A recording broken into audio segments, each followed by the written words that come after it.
ตอนนี้เขากำลังเบิ่งพอน้องวิพามักตาลนี่พี่น้องพักเบรกจังหน่อยมันยังหอนแดดขนาดลุงกำลังต่อไม้สาวพอดีวะค่ะ พอดีต้มหวาน พอดีต้มหวาน ก็ได้เรื่องอยู่หลายเนี่ยเห็ดหวานก็ได้ มักตาล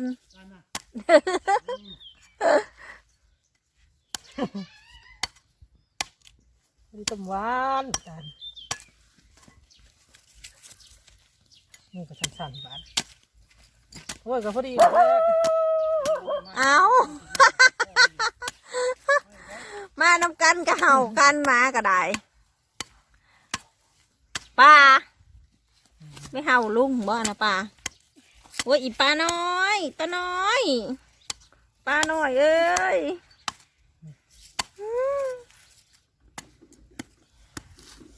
เป็นยังแพนด้าซิมมึงแล้วแพนด้าแซ่บบ่แพนด้ากำลังแซ่บหมกตาล เอาได้ หมกตาลที่โดนหัวเห่าแพนด้ายับออกเด้อพี่น้องพอน้องวีกำลังปอกหมกตาลให้เบิ่ง ปอกตาลพี่น้องแบบนี้ก็คิดว่าง่ายพี่น้องแต่ว่าถ้ามีวิธีอื่นบอกมานี่ได้ ถือว่าดีได้นี่พี่น้องออกมาดีกำลังพอเห็ดหวานพอน้องวีว่ะ ปอกตาลแบบบ้านๆเท่านั้นเหมือนพ่อข้าแต่ว่าปอกแบบนี้พ่อข้ามันก็สิปอกงามกว่านี้แล้วเนาะ เพราะค่ะอาทิตย์ปอกเป็นกว่านี้ว่าซะ เป็ อั น น ค นี้ น ก็ เห็ด อันนี้ก็ดีแล้วหันเลื่อยปอกบริกินแล้วเตะเบิดโอ้แพนด้าพี่ได้ของเขา พันเลยบ้าน้ำมันจะเกี่ยว น้ำมันกหวาน คือกะทิมันใส่เนาะมันแซ่บ แซ่บจัดการกระดาษสีที่ภาษาเนาะนะเนาะแซ่บบ่แซ่บบ่แพนด้า แกะแพงจนกินหมักตาลขนมเหี่ยออก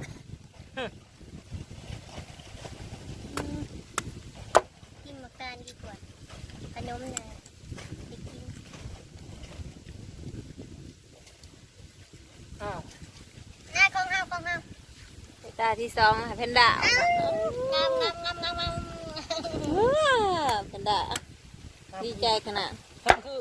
หูดังแพนด้าเนาะ แม่นบ่แพนด้าพอไหวว่าถือติ ว่าสิ ปลาหน่อยก็นั่งให้แม่แพนด้าแบ่งให้กินเทิน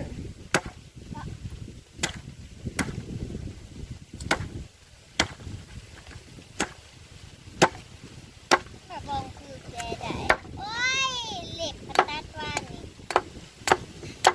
แกะแล้วแขวอันนี้มีแขวอยู่แขวตัดเอาเลือด เอาแบบนี้ก็ค่อย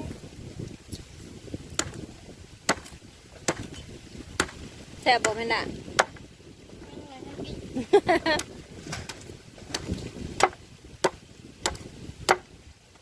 ต่อค่อย ค่อยๆยังติดหัว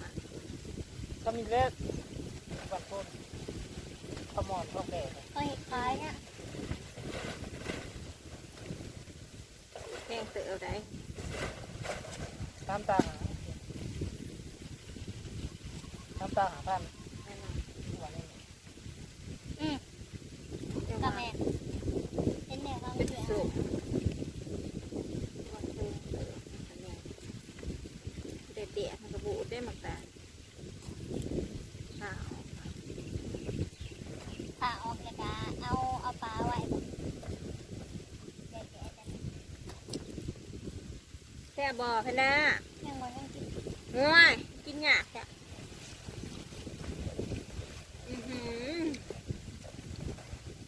แซ่บ ปลาทำลายไหล กิน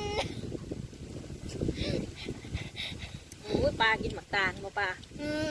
กินกับมันเนี่ยกินเฉย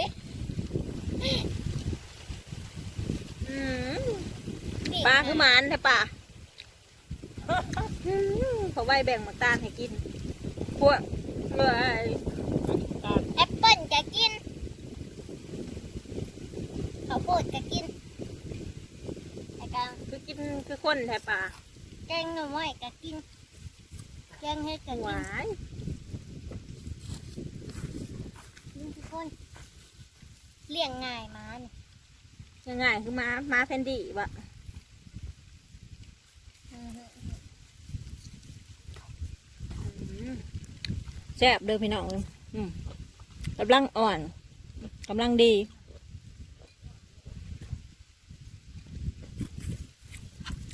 อันทั้งนั้นลุงเกาะอยู่เนาะตอนนี้เบาไว้กำลังไปเกาะสอยลุง เท่านังอยู่ห่มกินบักตาล เอาไปเก็บ ส่งกำลังใจไป ให้คนเกาะบักตาลอยู่ทางนั้นเต็มเบิ่งเนาะพี่ล่ะเขาเต็มซื่อๆเนาะ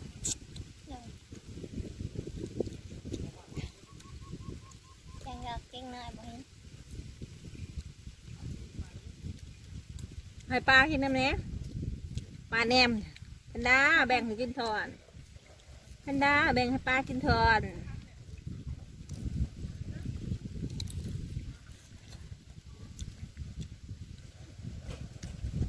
กินหมักตาลนำกันเด้อพี่ดอกเด้อกำลังแซ่บกำลังพอดี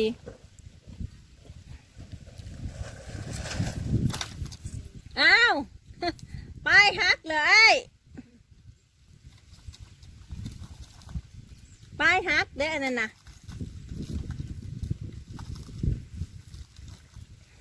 ไปเกี่ยวฮัก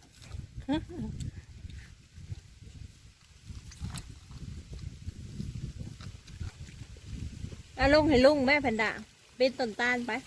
ปีนบอกเป็นปีนใหญ่เลยก็ผ่าน ปีนได้แต่ก็ไผ่ต้นตาลปีนไม่ได้ เลย เนาะ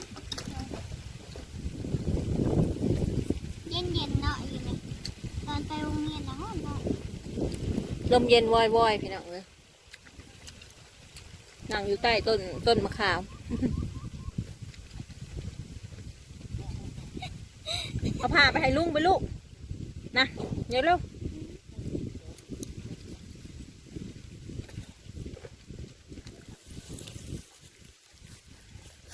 ย่านปลาขโมยบะ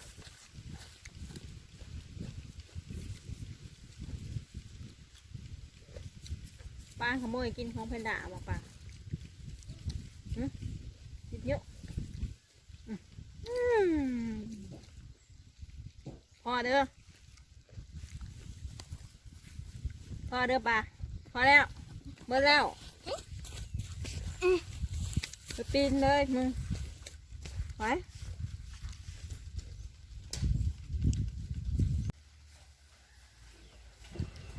พอเด้อพี่น้องเลยความสูงของต้นตาลแล้วก็ว่าไม่สาวก็เอาพี่น้องขึ้นมาได้มันสูงมันเสียว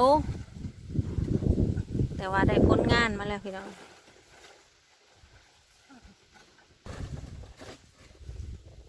มันบางใบมันบ้าง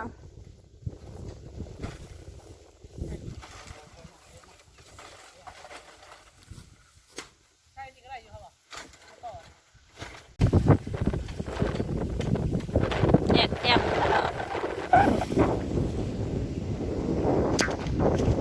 สูงเท่าไร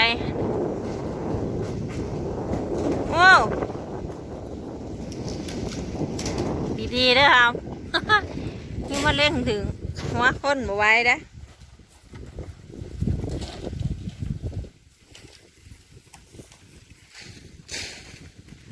เจ็บดูพี่น้องนี่ตกลงมาเลยอ่ะ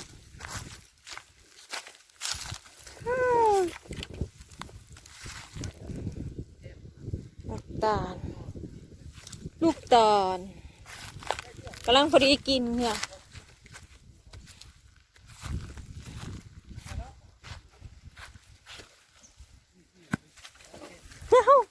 เก็บไหมปลาเก็บ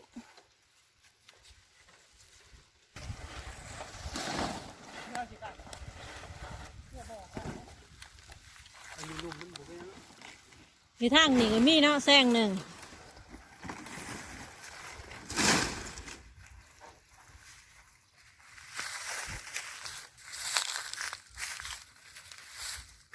ข้างนี้มันยังน้อยบ่อ่ะ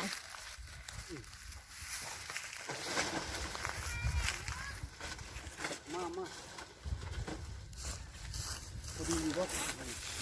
แม่นบ่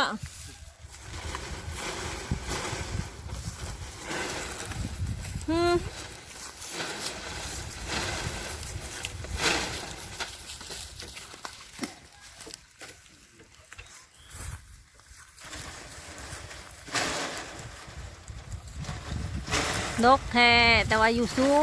งพวนเพื่อสิได้กินโมเมนต์ของหยอกมักตาล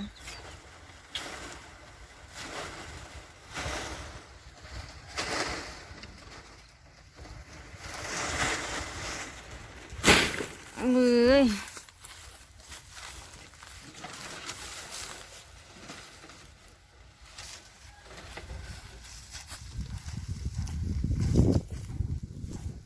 ลงมาต่อใหม่อ่ะ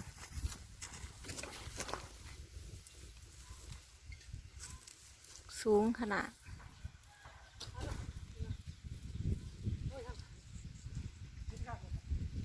เห็นสัตว์วันนี้วะ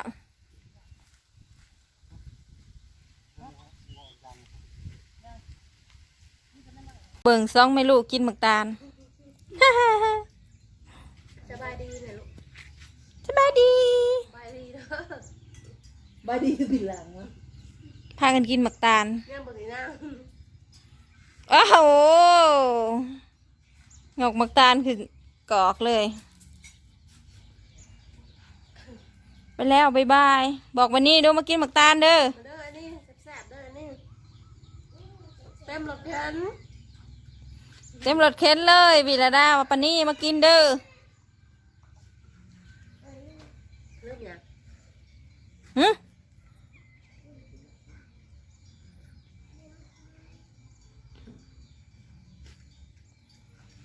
กินน้ำแน่วิดา